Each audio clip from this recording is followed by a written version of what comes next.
Assalamualaikum warahmatullahi wabarakatuh. Halo teman-teman, perkenalkan saya Tita Suciwandari. Saya merupakan mahasiswi Universitas Bengkulu dan sekarang saya sedang menempuh semester 5 pada jurusan manajemen Fakultas Ekonomi dan Bisnis. Jadi pada kesempatan kali ini saya akan menjelaskan tentang materi yang berjudul leasing. Jadi leasing ini merupakan salah satu materi dari manajemen lembaga keuangan dan perbankan, dan ini merupakan salah satu mata kuliah saya di semester 5. Nah, kita langsung saja membahas apa itu leasing. Jadi, leasing itu merupakan pembiayaan peralatan atau barang modal suatu perusahaan yang akan digunakan untuk proses produksi baik secara langsung maupun tidak langsung.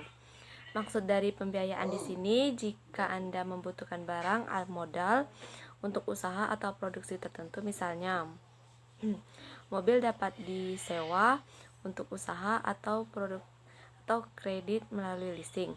Nah, pihak leasing dapat membiayai keinginan Anda sesuai perjanjian yang telah disepakati antara kedua belah pihak.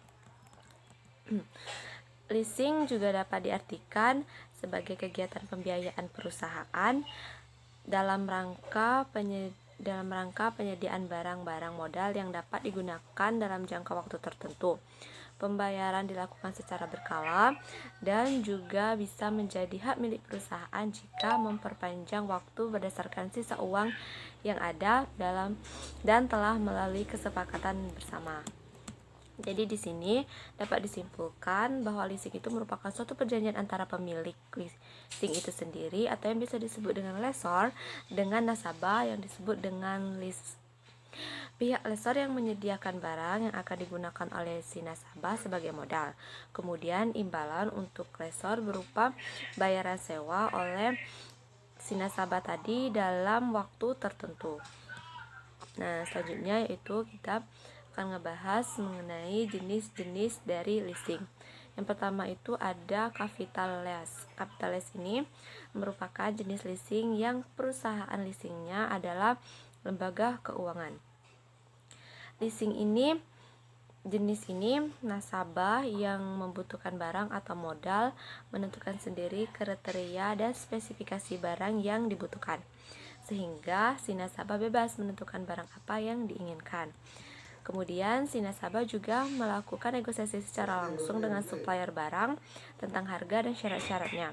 Setelah selesai proses negosiasi antara nasabah dan supplier, maka lessor tadi akan memberikan uang kepada supplier untuk membayar barang tersebut.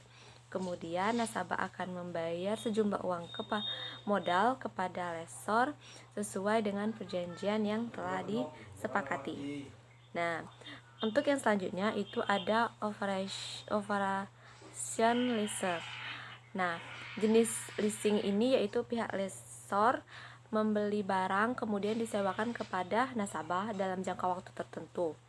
Si nasabah hanya membayar rental atau sewa barang saja. Harga barang dan biaya-biaya lainnya itu lessor yang membayar. Untuk jenis yang selanjutnya itu ada sales type lease. Nah, atau lease penjualan. Lease penjualan ini biasanya dilakukan oleh perusahaan industri yang menjual lease barang dari harga produksinya. Biasanya, penjualan lease ini memiliki dua macam pendapatan yang diakui, yaitu pendapatan penjualan barang dan pendapatan bunga atas pembelanjaan selama jangka waktu lease.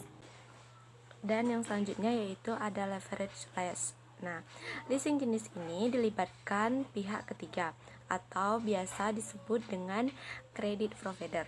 Jadi, lessor tidak membiayai objek leasing hingga sebesar 100% dari harga barang, melainkan hanya sekitar 20% sampai 40% saja. Sisa harga kemudian akan dibiayai oleh credit provider. Dan yang jenis yang selanjutnya yaitu ada cross border lease. Nah, leasing jenis ini biasanya dilakukan antar negara. Lessor dan lease terletak tidak dalam satu negara, melainkan di dua negara yang berbeda. Biasanya barang yang di-leasingkan dalam cross border lease ini adalah barang yang memiliki nilai besar. Contohnya pesawat terbang bentukan Boeing dan Airbus. Dan di sini ada juga keuntungan dari leasing. Beberapa manfaat dan keuntungan menggunakan leasing diantaranya yaitu yang pertama ada fleksibel. Perusahaan leasing sistemnya kontrak sehingga dapat disesuaikan dengan kebutuhan perusahaan kita. Kemudian, besar pembayaran dan jangka waktu pembayaran dapat disesuaikan dengan kondisi perusahaan kita. Kita dapat membuat kesepakatan sendiri dengan pihak leasing sesuai dengan kemampuan dari perusahaan kita sendiri. Yang kedua, tidak memerlukan jaminan. Sesuatu yang menarik dari leasing ini adalah tidak meminta jaminan dari si nasabahnya. Namun, kita dapat memiliki hak atas barang modal berdasarkan aktiva di nasabah itu sendiri. Nah, pendapatan dari aktiva itu sendiri yang merupakan jaminan dari nasabah tersebut. Dan yang ketiga yaitu ada cepat dalam pelayanan. Nah, prosedur leasing sangat sederhana sehingga pelayanannya sangat cepat dan mudah sehingga mempermudah dalam pembiayaan. Nasabah akan dengan mudah mendapatkan barang-barang yang dibutuhkan dengan modal usaha. Yang selanjutnya yaitu keempat, capital saving. Capital saving yaitu lessor membiayai 100% untuk barang atau modal yang kita butuhkan. Dengan adanya pembiayaan lessor maka dapat menghemat modal bagi perusahaan si nasabah, sehingga modal yang dimiliki oleh les dapat digunakan untuk keperluan lainnya. Nah, untuk keuntungan yang kelima ada pembayaran angsuran diperlakukan sebagai biaya operasional. Ini yang menarik, pembayaran angsuran dapat dimasukkan ke dalam biaya operasional perusahaan. Pembayaran les dihitung dalam penentuan laba rugi perusahaan. Jadi, perhitungannya dari pendapatan sebelum pajak, bukan dari laba yang terkena pajak. Untuk keuntungan yang keenam yaitu sebagai pelindung inflasi. Nah, leasing juga dapat menghindari risiko penurunan nilai uang yang disebabkan oleh inflasi. Jadi, nasabah sampai kapanpun akan membayar dengan santuan moneter yang lalu terhadap sisa kewajiban hutangnya. Nah, kawan-kawan atau teman-teman, itulah tadi sedikit pembahasan mengenai leasing.